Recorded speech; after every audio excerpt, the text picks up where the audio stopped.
Have you ever pondered the fascinating mystery of how the earth and mankind came into existence? Our story begins at the completion of the heavens and the earth with all their hosts.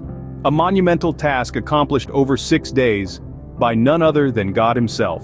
On the 7th day, God ceased his work. He looked upon what he had created and found it good. So good, in fact, that he blessed this day and made it holy, for it was a day of rest from all his work, a day of sanctification and reverence. The generations of the heavens and the earth began in the day they were created.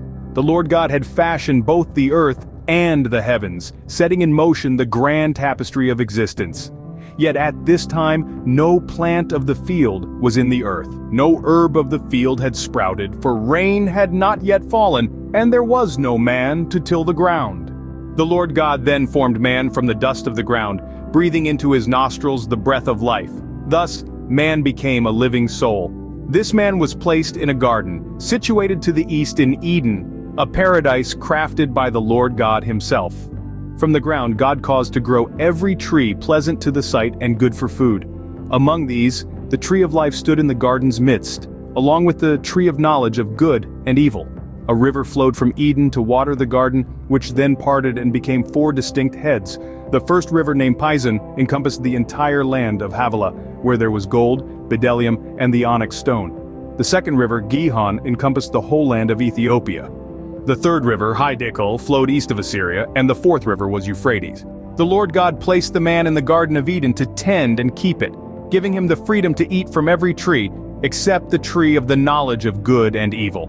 Eating from this tree, God warned, would surely result in death. It was not good for man to be alone, and so God decided to make a suitable helper for him. He formed every beast of the field and every fowl of the air and brought them to man to name, but among them no suitable helper was found. So God caused a deep sleep to fall upon the man. While he slept, God took one of his ribs, closed up the flesh, and from this rib he created a woman. Upon seeing her, the man exclaimed, "This is now bone of my bones and flesh of my flesh." She was called woman, for she was taken out of man. Therefore a man shall leave his father and mother, and shall cleave unto his wife, and they shall become one flesh. And they were both naked, the man and his wife, and were not ashamed. Thus we find ourselves at the dawn of creation, at the beginning of mankind's journey on earth.